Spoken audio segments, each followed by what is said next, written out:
Jadi pagi itu dibangunkan, mama suruh saya berpakaian cepat-cepat, ikut mama ke pasar. Sebagai anak yang secara ekonomi tidak mampu, ya, mama hari itu menanyakan satu pertanyaan yang saya nggak akan lupa sampai sekarang. Itu pertanyaan mewah sekali. Pertanyaannya adalah, kamu hari ini mau makan apa? Jadi saya belajar banyak ilmu praktek entrepreneurship itu dari orang tua saya. Ya. Yang kedua, dari guru saya, Pak Andri Wongso.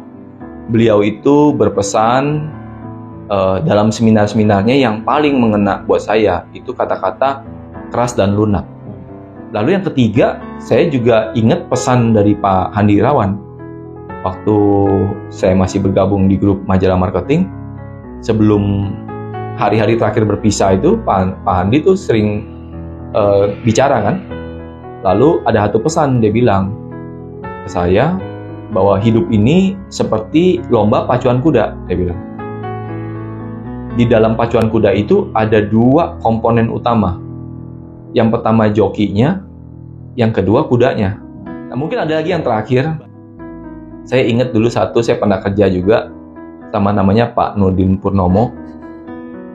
Beliau dulu di tahun 80, tahun 90 pernah menjadi salah satu perusahaan pariwisata yang terbaik juga, ya, Setiatur namanya. Jadi saya dulu pernah kerja sama dia juga. Waktu pertama lulus kuliah itu. Jadi suatu ketika dia panggil saya ke ruangannya. Dia pernah memarahi saya sebenarnya karena saya kerjanya waktu itu dianggap dia tidak cekatan gitu ya, tidak cukup berkualitas lah menurut dia. Jadi dia ambil selembar kertas. Dia bilang sama saya. Dia bilang, "Kevin, orang-orang seperti kami ini kertas putih bisa jadi uang." Dia bilang. Saya nggak ngerti. Maksud Bapak bagaimana? Ya, orang-orang seperti kita nih, kertas putih jadi uang, dia bilang.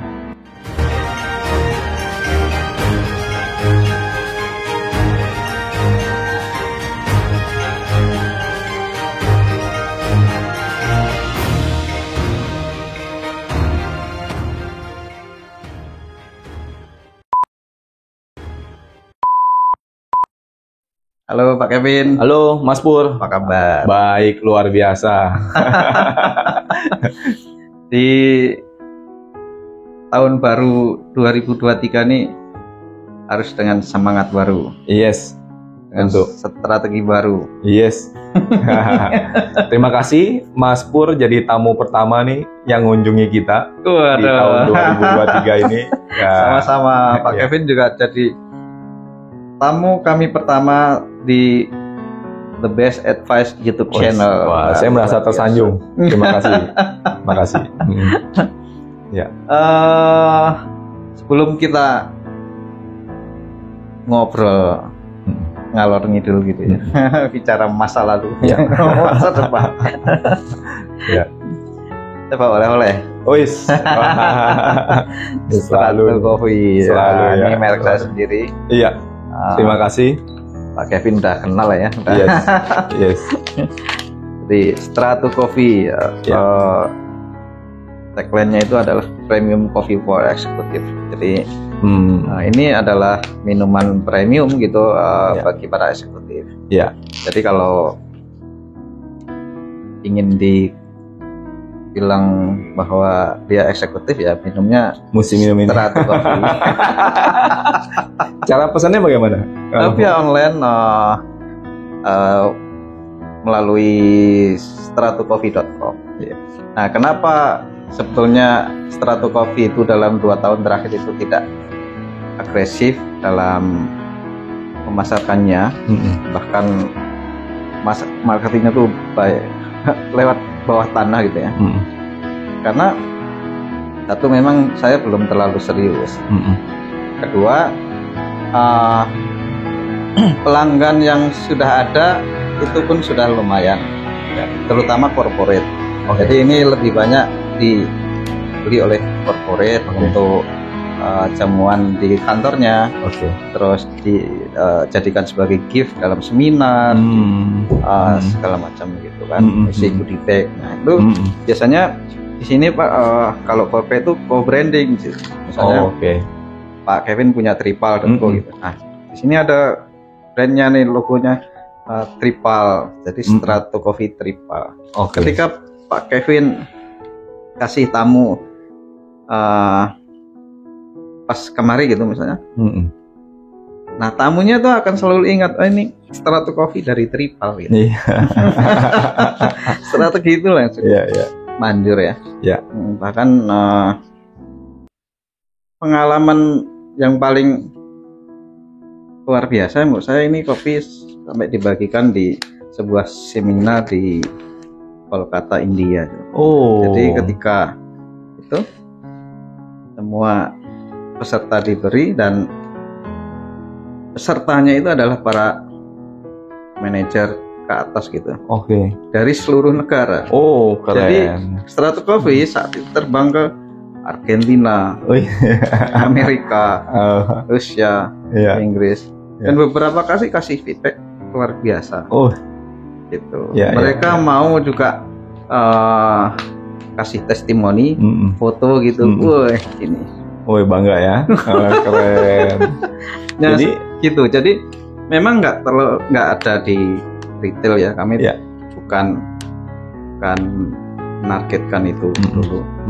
Kami nggak mau agresif, tapi ya masih merayap lah. Yang penting kan tumbuh gitu. Yang penting omsetnya. Iya. Luar biasa ya, dari awal kopi ini dicanangkan oleh Mas Pur. Ya, saya lihat ini punya positioning yang sangat jelas ya, yang berbeda dengan kopi-kopi pada umumnya ya.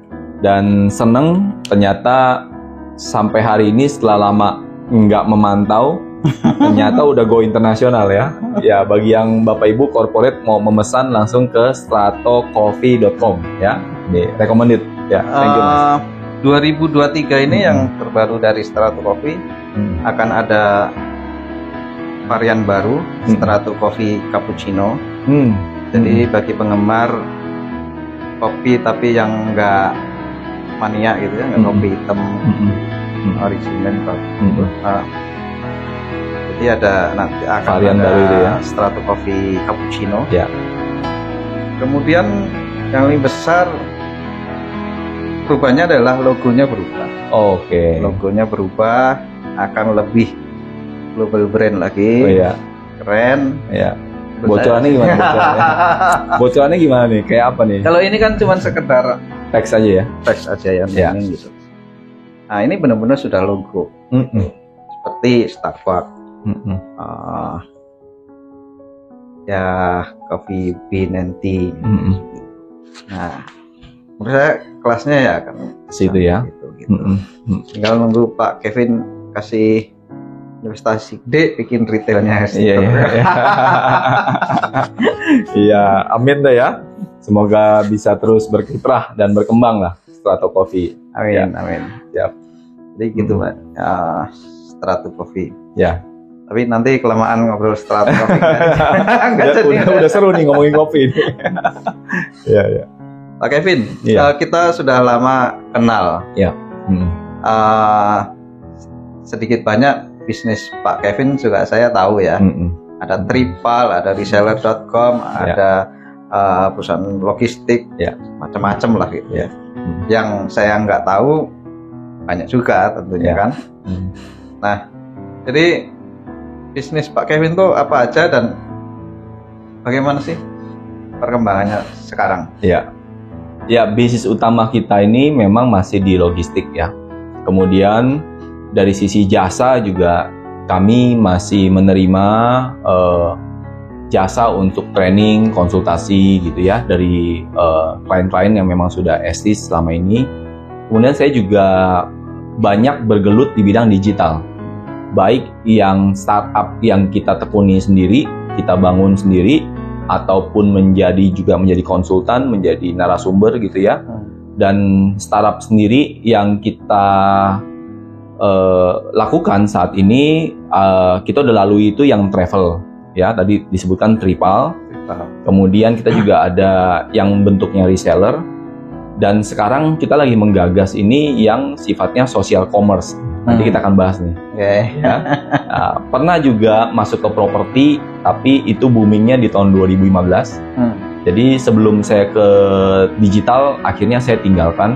Jadi partnership itu saya nggak kerjakan sendiri, saya kerjakan beberapa dengan yang lain gitu ya. Ada yang memang mereka full time-nya di sana.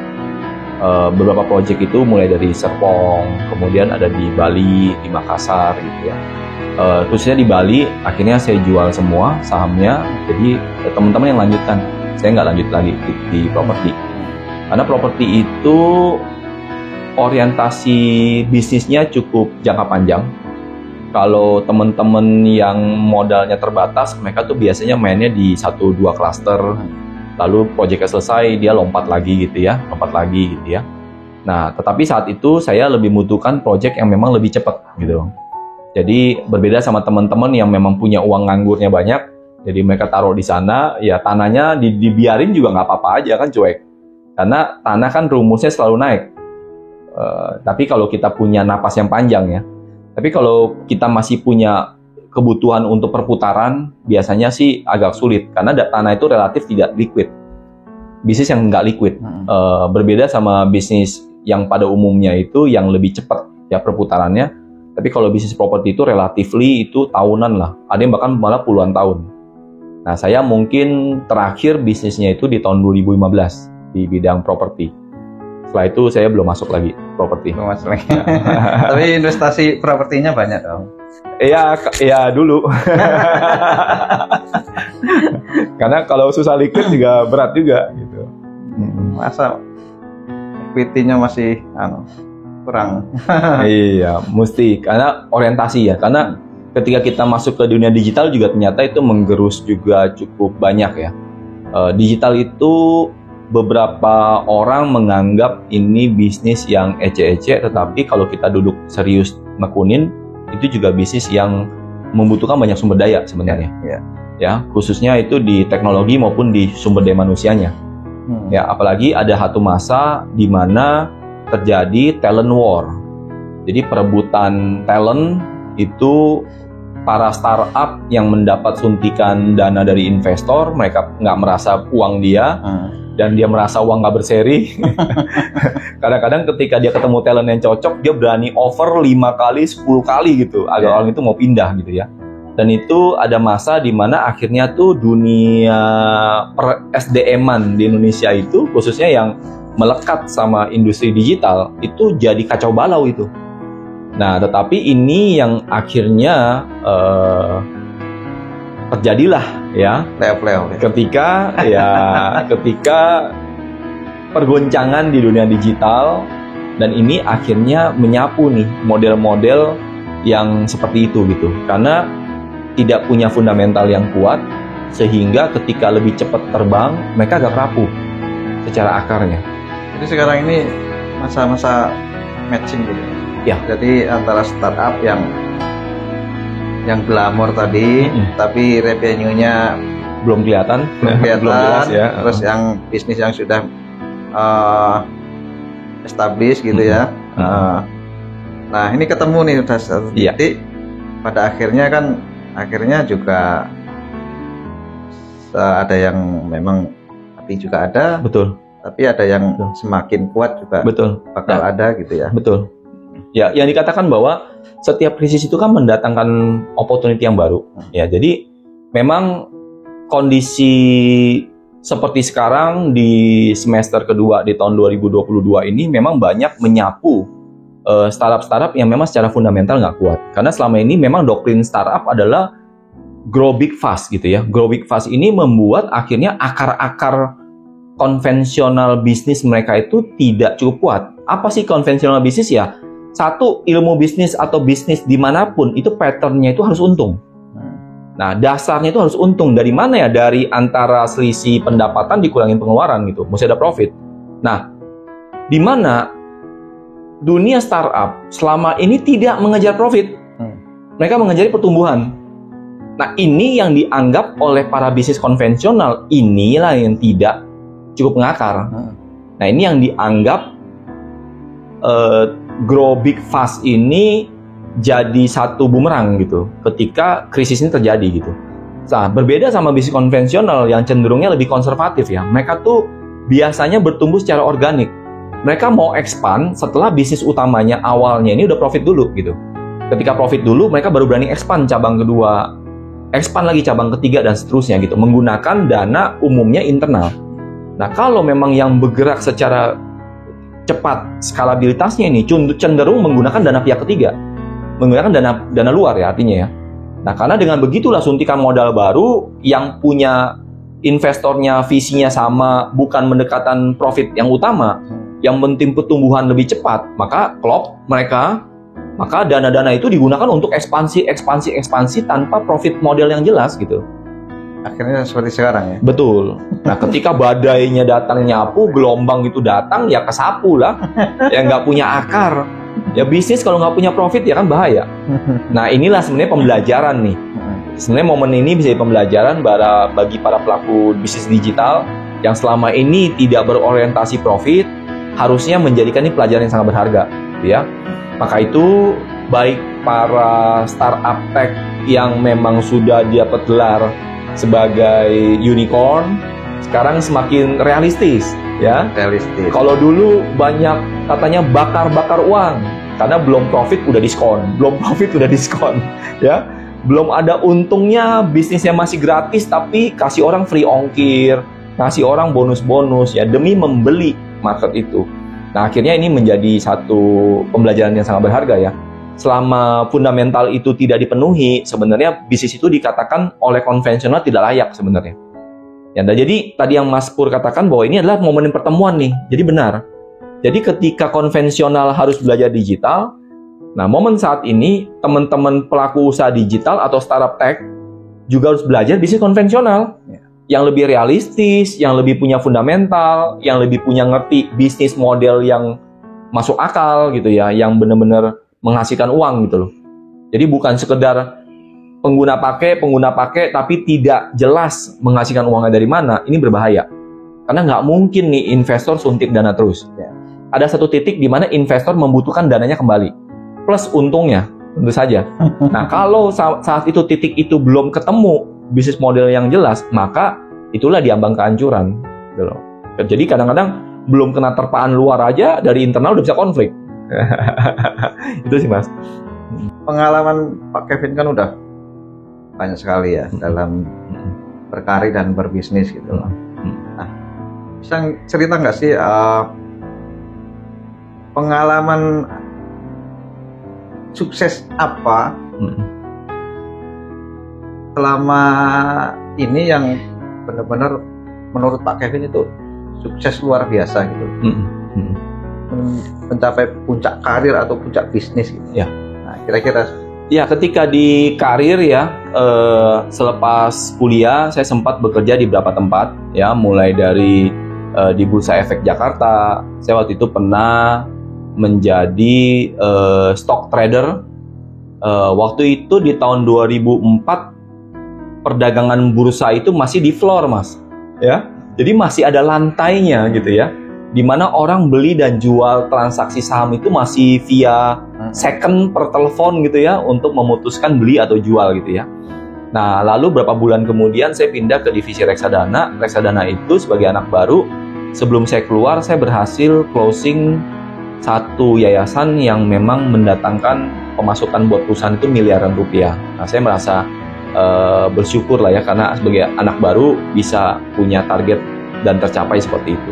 Kemudian karir saya berikutnya, saya berlabuh ke dunia pelatihan. Saya mengenal dengan Pak Andri Wongso. Saat itu saya sebagai asisten pribadi beliau. Saya beruntung saat itu di tahun 2004 sampai 2006 saya banyak belajar, banyak bisa berinteraksi dengan banyak event organizer, dengan radio di seluruh Indonesia, kemudian toko-toko buku, Gramedia dan lain sebagainya. Lalu saya ketemu juga dengan berbagai narasumber pembicara yang hebat-hebat dalam dan luar negeri saat itu. Dan terakhir saya dipercaya sebagai project manager untuk menyelenggarakan sebuah event terbesar konon yang pernah ada di Indonesia. Yang artinya ini adalah public seminar berbayar, Mas. Nah, public seminar saat itu yang saya ketahui itu biasanya cuma berapa ratus peserta. Itu pun sudah luar biasa ya. Yang hitungan ribuan itu kayaknya bisa dihitung pakai jari. Ya, bahkan yang disebut ribuan ini yang berbayar ya. Bukan kita undang, yuk makan gratis, rame itu. Tetapi yuk datang dan bayar tiketnya. Itu sedikit, nggak banyak yang bisa lakukan gitu ya. Dan saya beruntung dipercaya oleh Pak Andri waktu itu menyelenggarakan event itu. Nama eventnya Indonesia Luar Biasa. Itu yang mau diangkat adalah momen kebangsaan, di mana bertepatan dengan Indonesia tahun 2005 itu berarti berapa tahun ya? Tahun 2005 Mas ya? Iya. 50 tahun. 50 belum ya? Iya, betul, 50 tahun ya? Iya. Yes, betul, bertepatan dengan 50 tahun 2005 itu Pak Andri itu bikin seminar Indonesia Luar Biasa, yang mana narasumbernya waktu itu Pak Andri dan narasumber utamanya Pak Andri dan Pak Agim waktu itu. Nah, Agim di tahun 2005 juga, nanti teman-teman bisa browsing ya, beliau itu masih sebagai dai yang kondang luar biasa, hampir setiap hari berbicara di stasiun TV. Kemudian beliau juga sebagai dai pertama yang kami tahu sebagai yang diundang berbicara di Kongres Amerika. Kemudian dia juga tampil sebagai cover majalah Times dan lain sebagainya. Jadi saat itu memang minat publik untuk mendengar ceramahnya beliau itu luar biasa. Namun Agim ini selama ini hanya berbicara di komunitasnya beliau gitu. Nah, sedangkan banyak fans-fans beliau ini yang non-muslim juga pengen belajar nih, pengen denger juga gitu dari beliau. Nah, saat itu saya tugaskanlah pergi ke Geger Kalong, diutus sebagai perwakilan dari AW Motivation Training untuk meminta, melobi beliau untuk mau hadir sebagai narasumber di acara itu. Nah, saya yang dalam usia 20-an sekian tahun, jadi tahun 2005 itu saya sekitar 26 tahun, harus melobi seorang megastar nih, ya. Padahal saat itu begitu saya tiba, beliau sudah diantri oleh banyak petinggi-petinggi BUMN, ya, petinggi-petinggi bisnis lainnya untuk bisa hanya sekedar konsultasi ataupun mengundang beliau. Nah, saya dapat uluran sekian dan hanya dikasih waktu 5 menit gitu untuk bisa meyakinkan, lalu membawa misi ini berhasil gitu. Nah, ketika saya bertemu beliau itu, saya hanya mengatakan bahwa tadi Agim ini punya fans di luar komunitas Muslim. Harapan kami AA bisa hadir berbicara di seminar terbesar di Indonesia. AA waktu itu sampai bilang, bagaimana saya bisa yakin kalau saya bisa memilih event kamu kalau di tanggal 18 saya juga diundang ke istana. Jadi kita nih lomba di undangan dari satu Mensesnek undang beliau di Istana Merdeka. Nah, kami mengundang sebagai narasumber, sebagai pembicara. Ya, kami yakinkan bahwa kalau AA bisa datang, ini adalah event pertama yang terbesar di Indonesia dan bisa memberi dampak bukan hanya ke komunitas gitu loh. Komunitas yang AA Agim lakukan biasa untuk berdakwah, berceramah gitu. Tapi ini bisa memberi dampak nasional dan disiarkan di televisi. Wah, akhirnya beliau berpikir sebentar dan dia setuju gitu ya. Jadi 5 menit itu ya? Hanya 5 menit waktunya. Jadi benar-benar elevator pitch waktu itu tahun 2005. Nah, jadi setelah berhasil melobi itu, saya juga senang, dipercaya, Pak Andri juga senang, akhirnya misinya berhasil. Di situ kita kerja keras tuh. Saya bekerja keras dengan berbagai IO di berbagai daerah, dengan berbagai toko buku, Gramedia, dan lain sebagainya, radio-radio. Ya, kita melakukan roadshow, seminar, presentasi, lobby beberapa perusahaan, ya, televisi, media-media, jadi 6-8 bulan. Dan setiap pagi ke kantor, Pak Andri selalu bilang, Kevin, target tiket 5.000. Tiket 5.000. Tiket 5.000. Tapi di benak saya double-in tuh, Mas. Di benak saya tuh saya dengarnya 10.000. Karena kalau kita bikin target kecil, maka effort kita itu akan ngikutin itu. Ya. Tapi kalau kita bikin target yang besar, maka effort, tenaga, waktu, sumber daya kita akan sasar yang itu gitu. Nah, ini penting ya. Jadi kalau kita bikin target itu jangan tanggung gitu. Bikin target yang besar. Karena begitu effort kita all out, maka akan berbeda. Ya, karena mindsetnya melihat angkanya berbeda gitu. Nah, oleh karena itu selama berapa 6-8 bulan itu saya pulang malam, datang kantor paling pagi, ya. Semua cara, semua saat, setiap menit makan siang pun masih mikirin gimana caranya. Nah, singkat cerita, di hari H tanggal 8 Agustus nggak 10.000 yang datang, tapi 8.900. Tapi tetap menjadi public seminar terbesar sepanjang sejarah. Kan sudah lebih dari target. Udah melebihi target. Luar biasa kan. Luar biasa ya. Event terakhir yang kami dengar dari penyelenggara yang lain, 5.000 itu pun gratis. Ya, karena memobilisasi orang itu nggak gampang. Kita bukan partai politik. Ini berbayar ya. Berbayar. Tapi itulah. Di GBK kalau GBK itu kayaknya 100.000 tuh kalau GBK. Kalau kami di Istora Senayan. Oh, Istora Senayan. Istora Senayan itu 10.000 kapasitas. Tapi karena satu sisi dipakai panggung, sebenarnya 8.000 itu sudah full capacity.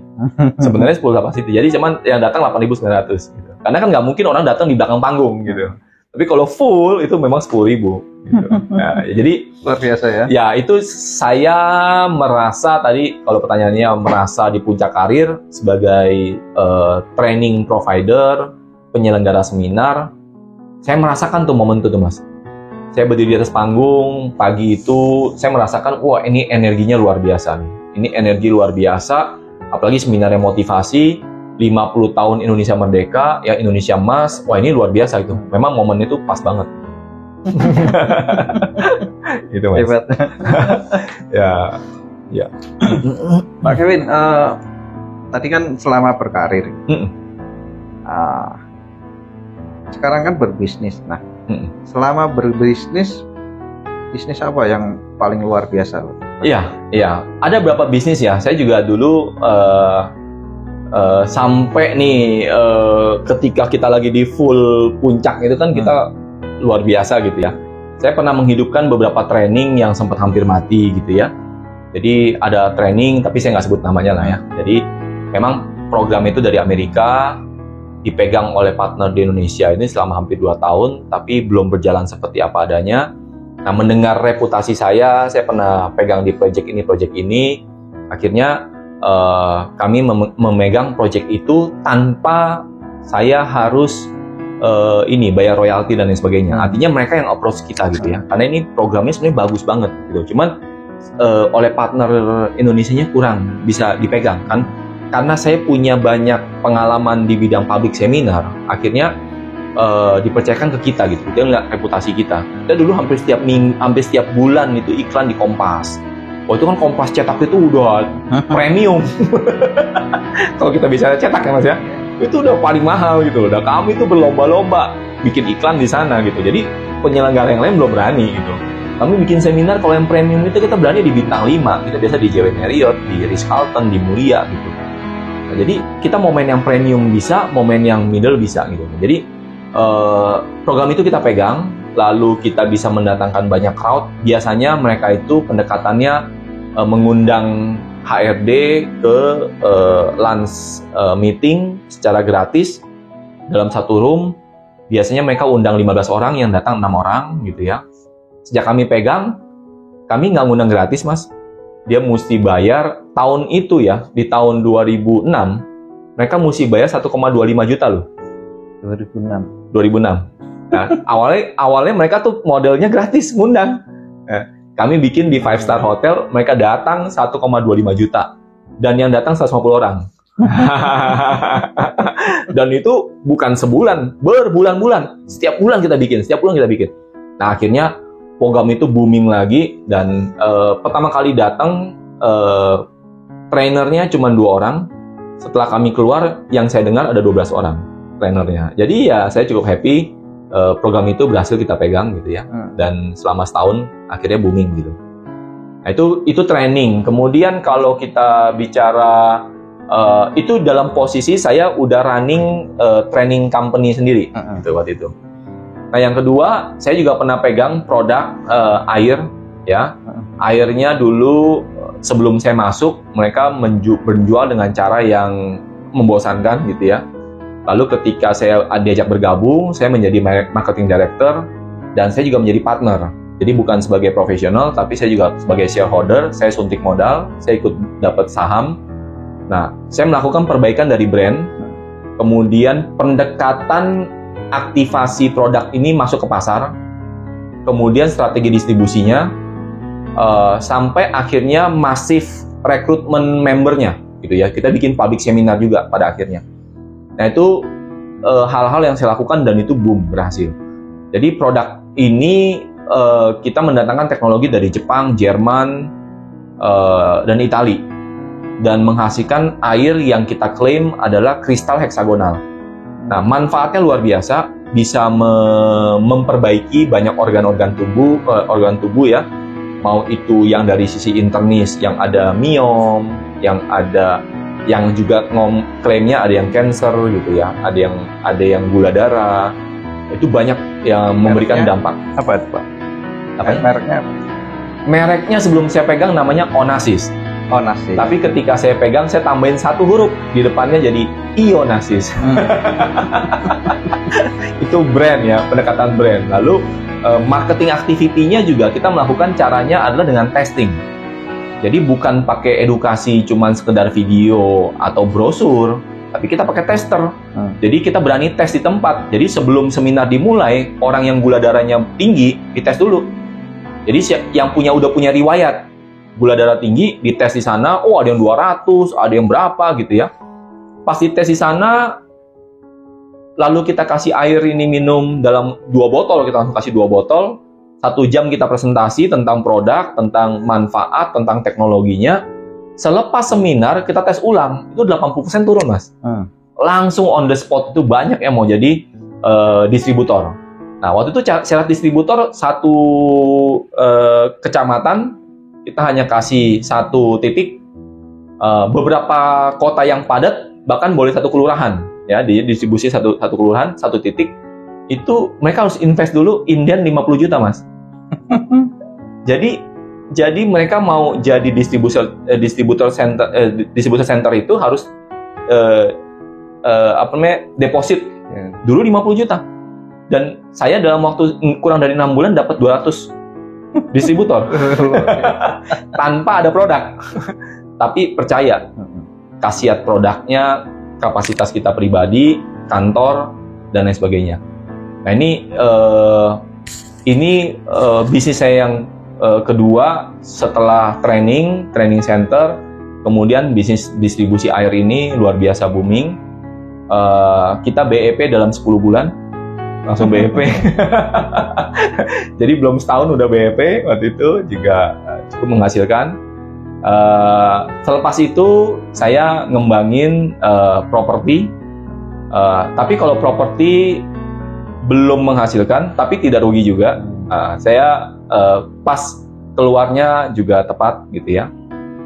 Kemudian saya baru sejak tahun 2016 saya fokus ngegelutin lebih ke digital ke sana. Jadi di samping itu juga kalau selain digital kita mendapat penghargaan juga untuk Tripal sendiri sebagai startup pertama kami, di mana kami menjawab kebutuhan di mana orang-orang di daerah itu, khususnya di desa, itu merasa anak-anak mudanya itu sudah hilang, Mas. Struktur sosialnya itu anak kecilnya gemuk, lalu anak mudanya hilang, tiba-tiba orang tua, gitu loh. Nah, anak mudanya pada kemana? Anak mudanya pada ke kota, karena menyaksikan sosial media yang sekarang berkembang gitu ya.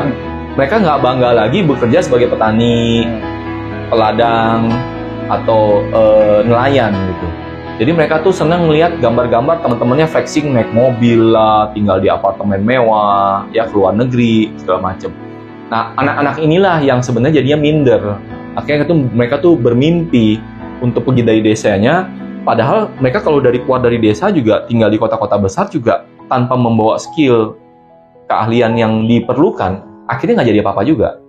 Nah, inilah keprihatinan saya, akhirnya kita berpikir keras nih, bagaimana kita bisa memulangkan orang-orang desa ini ke tempat terbaiknya mereka. Ya, dengan cara apa? Kita grooming mereka, kita kasih training tentang cara berbicara, cara berpakaian, lalu kita assess dan kita kasih sertifikat untuk mereka menjadi local guide. Nah, dari local gate ini mereka bisa memperkaya potensi-potensi daerahnya di dalam platform kita, itu Tripal. Nah, orang-orang yang mau jalan-jalan unik lokal, dia bisa pakai aplikasi kita. Nah, makanya disebutnya trip with locals. Tripal adalah trip with locals. Nah, jadi kalau pengen jalan-jalan sama orang lokal, pengen jalan-jalan berasa gaya orang lokal, karena banyak, kalau kita ke daerah, banyak makanan khas daerah, itu belum tentu yang ada di Google, Mas. Kadang-kadang Google itu karena si pemiliknya itu ngerti SEO. Ya, sedangkan yang otentik daerah, otentik lokal, seringkali orangnya nggak ngerti SEO kan? Yang ngerti local guide. Local guide. Nah, kita mesti punya orang lokal terpercaya yang bisa merekomendasikan apa sih daya tarik terbaik di kota itu. Mau kuliner, mau wisata alam, wisata festival, ya, atraksi dan lain sebagainya. Nah, model travel unik khas lokal inilah yang waktu itu booming. Karena orang tuh pengen selfie-nya tuh di Instagramnya keren-kerenan, dulu-duluan. Lihat air terjun ini, ya, lihat tempat daya tarik ini, makanan khas ini, mereka tuh pengen dulu-duluan. Nah, yang bisa mendampingi mereka itu adalah travel lokal, yaitu Tripal ini. Nah, kitalah yang menjadi platform yang membantu orang-orang desa mendapatkan penghasilan kota, lalu orang-orang kota punya pengalaman lokal ditemukan dalam platform ini. Nah, kami dilirik oleh beberapa investor termasuk Telkom, ya, akhirnya menginvest ke kami. Kemudian kami juga mendapat penghargaan dari Menteri Pariwisata sebagai platform pariwisata terbaik nomor 10, maksudnya top 10 ya di Indonesia. Saat itu kita juga masuk penghargaan dari Menteri Menkominfo itu sebagai Next Icon, ya, dianggap sebagai the next Indonesian unicorn, ya. Kamu juga diundang di sebuah forum namanya Rise di Hong Kong sebagai Alpha Startup namanya. Kemudian di tahun 2019, 2020 ketika pandemi datang, yang pertama kena hajar ya pariwisata. Jadi ya disitulah mungkin sempat naik, lalu ya teknologi juga akhirnya tutup gitu ya. Nah, kayak gitu, Mas. Kan tinggal naikin lagi. Iya. Nggak digas lagi ya. Iya. Karir atau bisnis itu kan nggak mungkin nancak terus, naik terus gitu, enjoy segala macam gitu kan. Tapi ada kalanya juga turun. Ada kala juga harus menghadapi sesuatu yang sangat memusingkan, dilematis gitu. Sebenarnya pertanyaan ini tidak hanya untuk bisnis, tapi untuk personal. Bahkan misalnya hal yang berkaitan dengan keluarga misalnya. Pernah nggak sih Pak Kevin itu menghadapi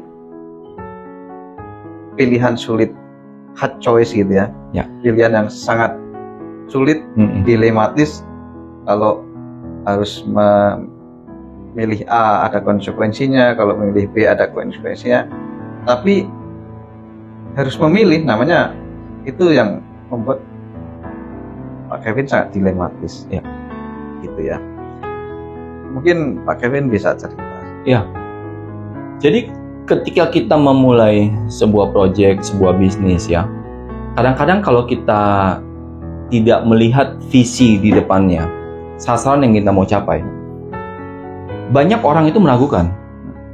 Apalagi yang belum membuahkan hasil. Bayangkan kalau kita seperti menanam benih gitu loh.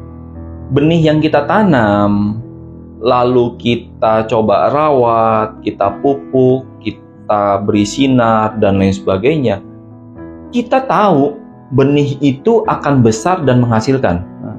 Tetapi tidak bagi orang lain. Orang lain tuh kadang-kadang masih melihat, lu itu ngapain gitu ya, datang pagi-pagi melihat itu benih gitu ya, kecil begitu, ya kotor lagi kan. Kadang-kadang kerjaannya menjengkelkan kan gitu. Ya. Ngapain sih gitu loh. Kenapa nggak langsung aja ke pasar beli buah gitu. Selesai beres gitu. Karena bagi orang tuh ada yang time span-nya kan beda-beda. Ada yang mereka tuh pengen ngerjain sesuatu sebulan kelihatan hasil. Ada orang yang udah tahu bahwa konsekuensi dari ini tuh bukan setahun, bukan sebulan 2 bulan. Mungkin bisa 6 bulan, mungkin bisa setahun gitu loh. Tapi bagi yang tadi visinya berbeda, cara melihatnya berbeda, mungkin bagi mereka lebih simpel, udahlah nggak usah kerjaan gini lah, cari kerjaan aja lah, ya kan? Kerjaan lebih instan, lu setiap bulan dapat uang. Kan begitu? Betul. Ya kan tadi sama aja, daripada lu nungguin benih bibit begini, udah lu ke pasar aja langsung beli, kan bisa nikmatin buah juga. Nah inilah yang kita mesti jelaskan ya. Jadi pentingnya seorang entrepreneur, seorang pebisnis itu punya visi, ya. Yang kita mau mulai, kita mau capai ini, artinya kita harus mulai juga dengan tujuan akhirnya. Nah, kalau kita tahu tujuan akhir yang kita mau capai, tentunya kita nanti baru tahu nih konsekuensi yang mau kita lewati gitu. Nah, kalau ini nggak punya, biasanya menjadi gampang-gampang. Ketika kita juga capek-capek nungguin benih, kita nggak yakin akan hasilnya, ditawarin, nih ada buah yang udah jadi, ngapain lu nunggu 6 bulan? Kadang tergoda, Mas. Banyak godaan. Banyak, ya. That's why penting tuh melihat visi itu. Nah, jadi saya pun mengalami, ya kadang-kadang juga mesti diskusi dengan istri, ya dengan keluarga, orang tua. Ya karena dia juga kan punya kepedulian ya. Ini anak saya ini ngapain, perginya pagi, pulangnya malam, kadang-kadang weekend juga kerja, kadang weekend sibuk gitu kan. Tapi kalau kita nggak menjelaskan tentang visi itu dan mereka nggak percaya, ya mereka biasanya itu bisa beda pendapat gitu. Tapi kalau kita bisa yakinkan, kita bisa tahu, kasih tahu, dan kita juga kalau diberi kepercayaan itu mesti amanah gitu ya. Kita mesti jaga kepercayaan. Tentu, nah biasanya mereka bisa mendukung lah. Keluarga bisa mendukung, ya sama-sama sabar untuk menantikan hasil dari buah itu. Nah kalau dilema sebagai pebisnis, tentu dari semua pengalaman yang saya lewati, yang terberat itu adalah ketika mesti layoff ya. Kalau kita bicara manisnya, ya ketika membuat planning, membuat perencanaan, tentu kita senang kalau itu bisa tercapai target-target kita. Tapi kalau itu nggak meleset, itu berbeda dari apa yang bisa tercapai. Nah ini yang kita mesti dealing sama sesuatu yang sulit ya. Ada filosofi yang mengatakan bahwa nahkoda yang tangguh itu bukan nahkoda atau mungkin bukan perahu yang diam di tepian gitu loh. Bukan di kapal yang berlabuh gitu. Tetapi adalah nahkoda yang berani mengarungi samudra, melewati badai, rintangan. Nah, dia akan lahir nahkoda-nahkoda hebat gitu. Nah, jadi pemimpin, pebisnis yang melewati masa-masa badai itulah yang sebenarnya akan melahirkan pebisnis tangguh gitu. Nah, termasuk teman-teman saat ini jika kemarin udah melewati krisis, tentu banyak pembelajaran yang akan didapatkan gitu saat itu. Nah, ini jadi bekal sebenarnya. Ya, jadi ya biasakan diri menghadapi masalah, hadapi masalah gitu, selesaikan dengan baik, itu biasakan diri aja. Gitu Mas. Nah, pernah nggak misalnya Pak Kevin kan udah jadi bisnismen nih, asik dengan dunia bisnis sendiri gitu, dan Pak Kevin sendiri koleganya kan banyak ya, sampai global gitu kan. Kemudian Pak Kevin pernah nggak ditawarin, udahlah gabung saya aja, saya kasih gaji sekian, fasilitas oke, segala macam. Gede juga loh sebetulnya gitu. Itu kan sangat apa ya, dilema gitu ya. Nah, kalau diterima sih keren gitu. Tapi apakah harus menerima gitu? Pernah nggak? Iya, tentu model-model pilihan seperti itu sering kita hadapi ya. Dan pada akhirnya adalah kita mesti bertanya ke tadi, tujuan akhir kita mau kemana, ya visi kita mau kemana gitu ya. Saya selalu berpegangan bahwa bukan hanya visi, tapi juga kompetensi dan termasuk misi. Jadi visi tujuan akhir, misi adalah sesuatu hal nobel yang kita emban ya. Saya selama ini mencari juga misi saya apa gitu ya. Jadi sejak ketika masuk ke dunia digital, saya mulai memperkuat misi saya itu adalah menciptakan lapangan pekerjaan buat banyak orang. Jadi saya pengen memberi dampak gitu loh Mas. Nah kalau dari tadi pertanyaannya Mas itu antara misinya cocok, lalu visinya yang kita mau arahnya cocok, lalu kompetensi saya cocok, mungkin juga nggak ada salahnya. Bukan berarti menjadi pebisnis itu lebih mulia daripada profesional. Menurut saya, kembali ke Tigal tadi, ada juga profesional yang juga lebih nobel kok daripada pebisnis, gitu loh. Ada profesional yang lebih mulia daripada pebisnis gitu, karena ya pebisnis tanpa tujuan mulia juga banyak pebisnis yang jahat. Pebisnis yang cuma hanya mengeruk keuntungan pribadi lalu ninggalin sampah kotoran buat orang lain gitu loh. Nah, menurut saya nggak lebih mulia daripada profesional gitu loh. Nah, kembali itu tadi ke visi, misi, dan kompetensinya, core kompetensi Mas. Kalau itu sesuai, menurut saya bukan hal tabu untuk bisa dicoba gitu ya. Sekali lagi, visi, misi, dan kompetensinya cocok atau enggak. Kalau itu cocok, saya rasa worth to try, ya. Jadi Pak Kevin sekarang sudah berada di jalur sesuai visi, misi, dan core kompeten. Ya, ya, saya berusaha menyesuaikan itu kan. Kan setiap hari kita juga struggle ya. Kita menghadapi tantangan, pilihan, masalah. Ya justru itulah momen kita untuk terus kalau kita bicara timbangan ada tiringnya kan. Kita harus kalibrasi terus kan. Kalibrasi ya, ketemu sama orang-orang tepat, ya teman-teman yang tepat, sering diskusi seperti ini. Kan kita memperkuat juga visi misi kita gitu. Nah, dalam bekerja gitu kan, memimpin perusahaan dengan tim yang banyak gitu kan, tentu kita itu punya panduan dasar, misalnya nah ini yang namanya advice, the best advice, nasihat terbaik. Nah, ini inti dari obrolan kita. Ini tiba pada penghujung nih ya. Ini pertanyaan pamungkas nih. Sebenarnya the best advice apa sih? Nasihat terbaik dari mana sih? Mungkin dari orang tua, dari guru, dari buku, dari mantan bos dulu, yang sebenarnya sangat mempengaruhi karir dan bisnis Pak Kevin sampai sekarang gitu. Ya, saya ingat yang pertama, yang paling mengakar kuat di cara saya berpikir, saya bersikap itu adalah guru sekaligus bos saya yang pertama, yaitu mama saya.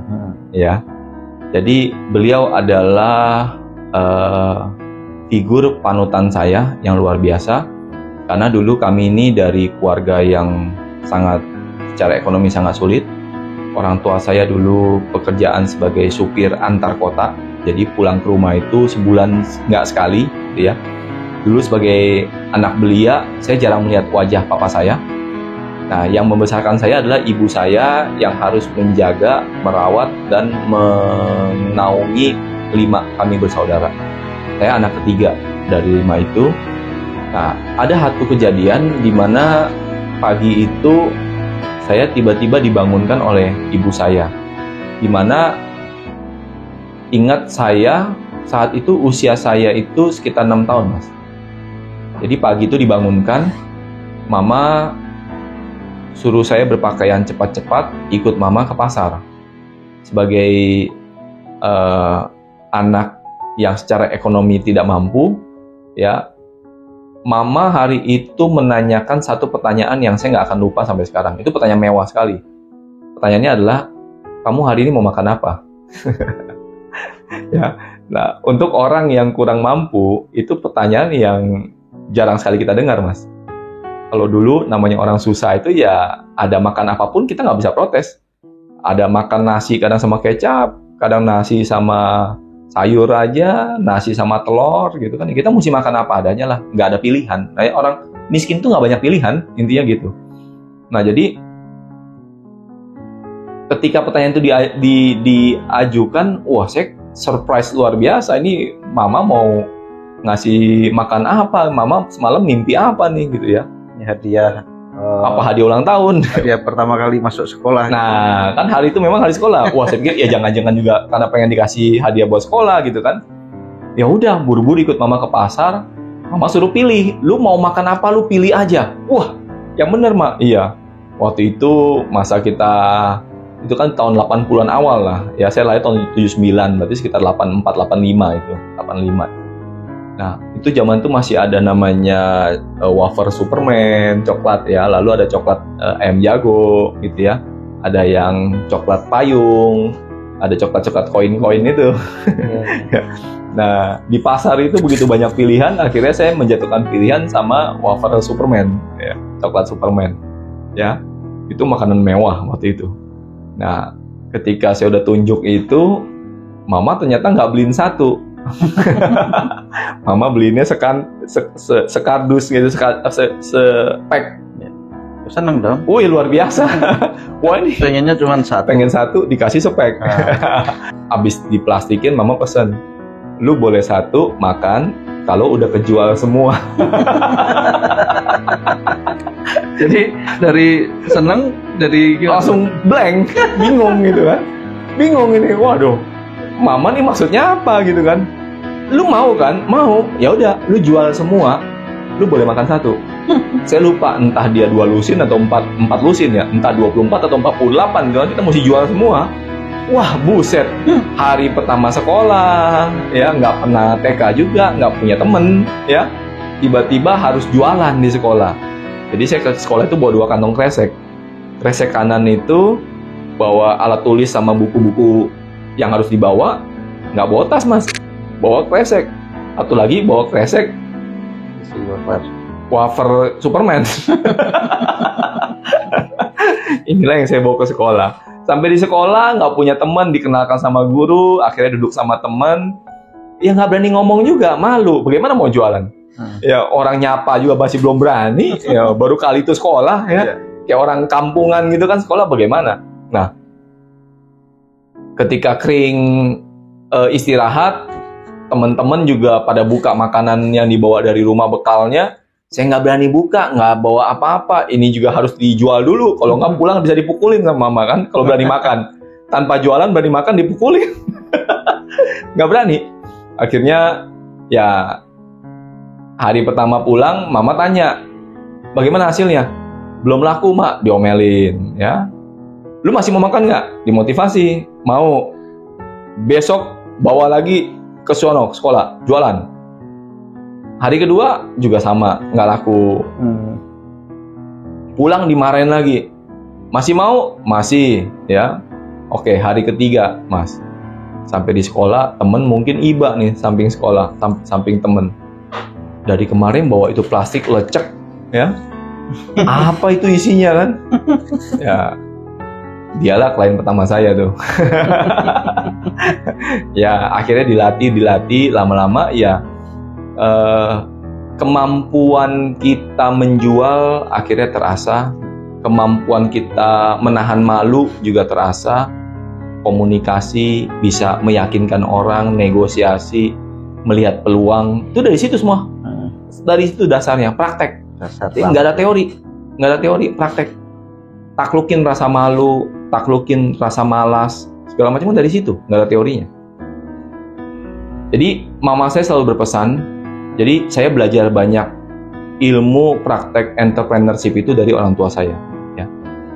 Yang kedua dari guru saya Pak Andri Wongso. Beliau itu berpesan dalam seminar-seminarnya yang paling mengena buat saya itu kata-kata keras dan lunak.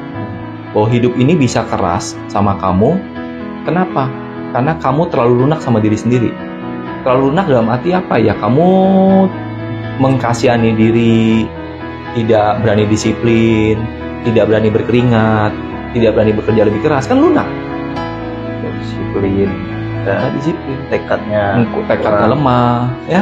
Sering melanggar janji sendiri. Janji bulan ini mau menabung, tapi nggak Anda lakukan. Janji hari ini mau diet, nggak Anda lakukan, kan lemah sama diri sendiri. Maka dunia akan kejam, dunia akan keras sama kamu. Sebaliknya, kalau kamu keras sama diri sendiri, keras dalam apa ya Pak? Disiplin, melatih diri, ya, memegang janji, bekerja keras, maka dunia akan lunak sama kamu. Apapun yang kamu lakukan akan gampang. Apapun yang kamu kerjakan akan lancar gitu loh. Ya, inilah saya rasa ilmu yang juga dijalankan oleh Pak Andri Wongso gitu.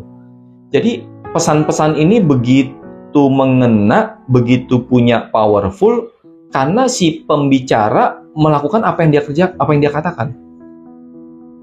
Dan itu terbukti ya dari apa yang Pak Andri lakukan gitu. Jadi saya sangat terinspirasi oleh kalimat-kalimat itu. Lalu yang ketiga, saya juga ingat pesan dari Pak Handi Irawan. Waktu saya masih bergabung di grup majalah marketing, sebelum hari-hari terakhir berpisah itu, Pak Handi tuh sering bicara kan. Lalu ada satu pesan, dia bilang ke saya bahwa hidup ini seperti lomba pacuan kuda, dia bilang. Di dalam pacuan kuda itu ada 2 komponen utama. Yang pertama jokinya, yang kedua kudanya. Nah, banyak orang hanya berpikir si jokinya yang berperan utama. Kamu sekolah pinter, kamu kerja di tempat yang bagus, kamu mempercantik diri dan lain sebagainya. Tapi banyak orang tuh lupa belajar cara memilih kuda yang tepat. Kalau kamu hebat, tapi memilih kuda yang lambat, maka pertandingan akhirnya tetap kamu akan lambat. Tapi sebaliknya, mungkin kamu biasa-biasa saja.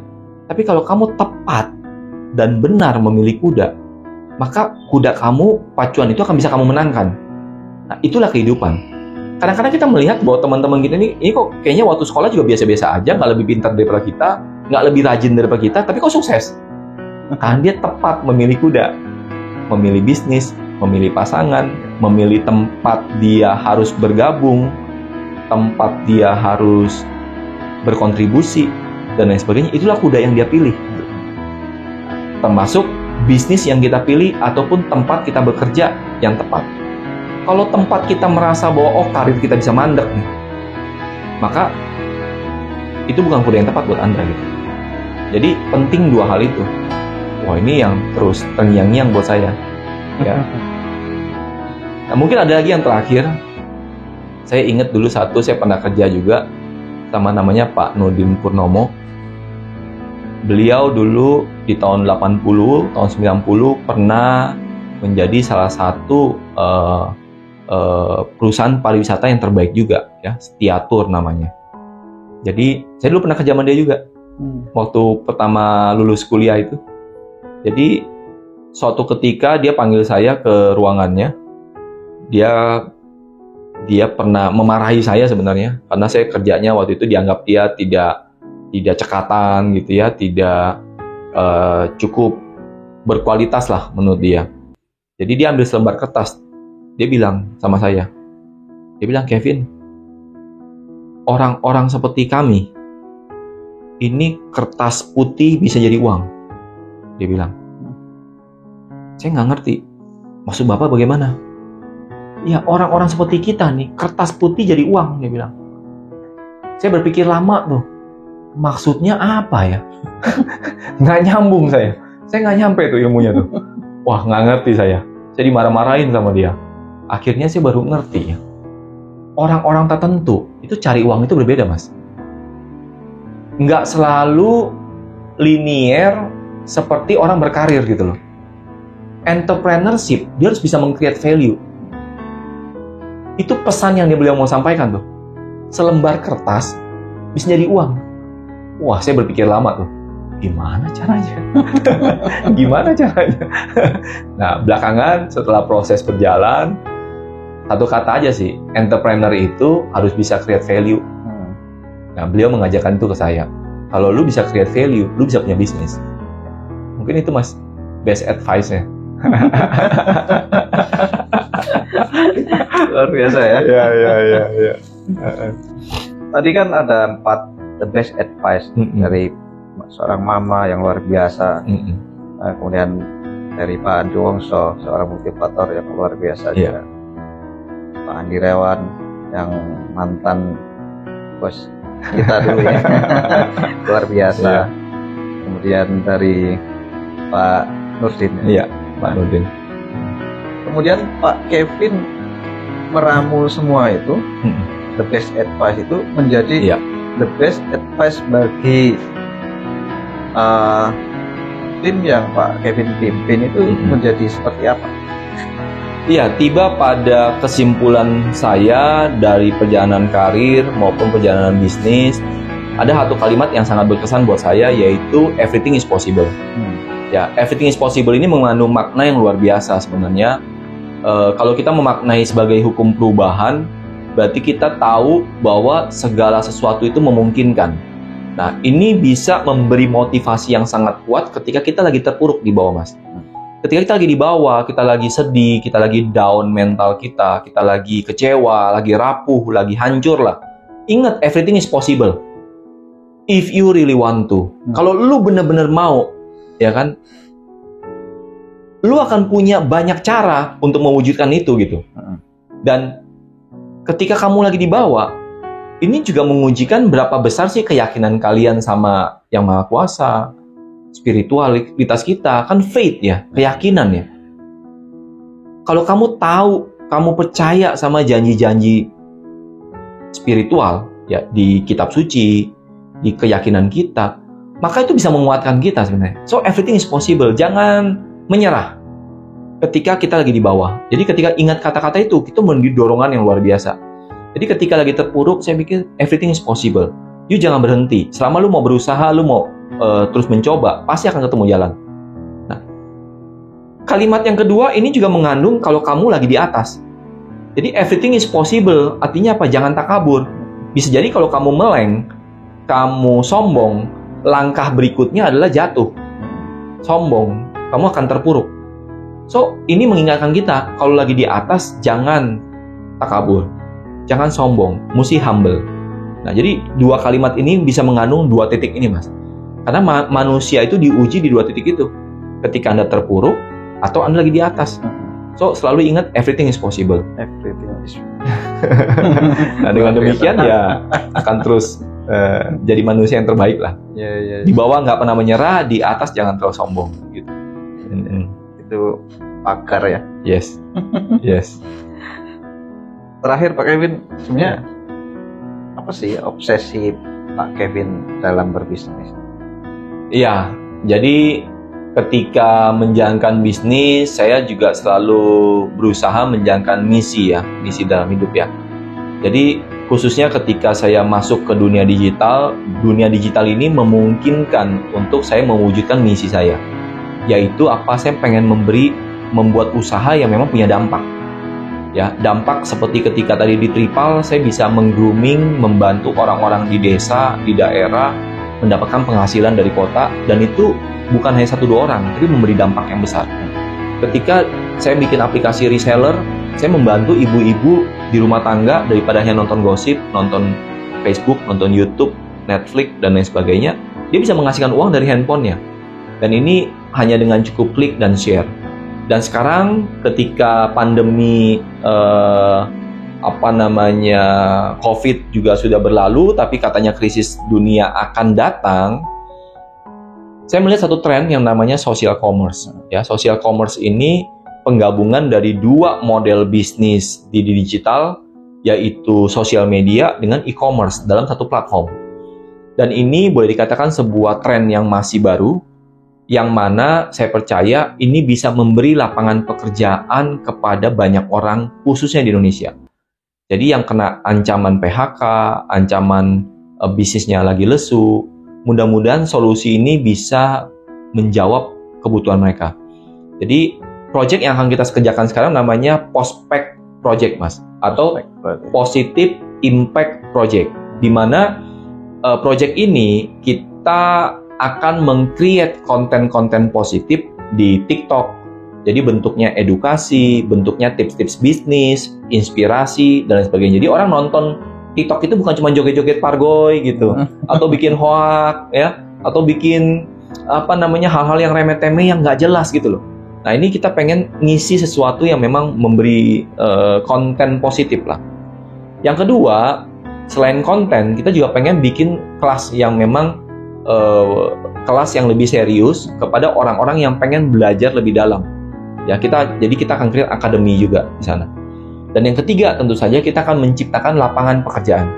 Jadi buat mereka yang mau belajar juga ayo, mau melihat konten di waktu senggang juga ayo, atau yang mereka juga pengen mencari lapangan pekerjaan di sini ayo. Jadi kita dengan platform ini bisa bermain TikTok tapi dapat uang. Dan sekali lagi teknologi ini bisa memberi dampak yang luas. Jadi opsi saya di situ, Mas. Jadi melakukan satu karya bisnis yang memang punya dampak positifnya besar gitu. Jadi kesimpulannya obsesinya adalah menjadi seorang social planner ya. Social planner, ya.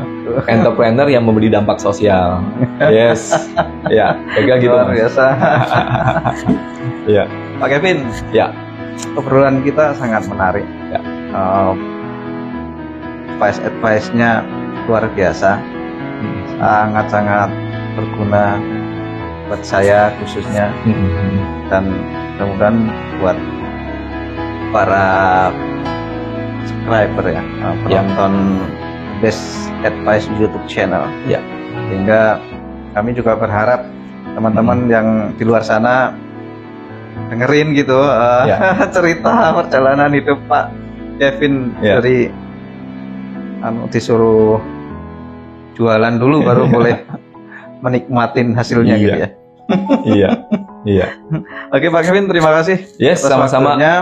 Dan teman-teman kalau sempat main-main ke The Best Advice YouTube channel, jangan lupa tekan like, kasih komen, dan share juga gitu. Subscribe juga dong.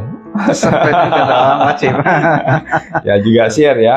Terima kasih Pak Purjono dan kawan-kawan mitra mendengar. Semoga di awal tahun ini ya juga bisa memberi semangat, memberi inspirasi, dan juga menguatkan visi misi para pendengar sehingga bisa meraih tahun 2023 ini dengan tahun yang gemilang dalam hidup Anda. Amin. Amin ya. Amin. Pak Pur juga sama, semoga mencapai tahun yang gemilang buat Bapak. Luar biasa, dan harus seperti tekad saya, harus lebih baik. Harus.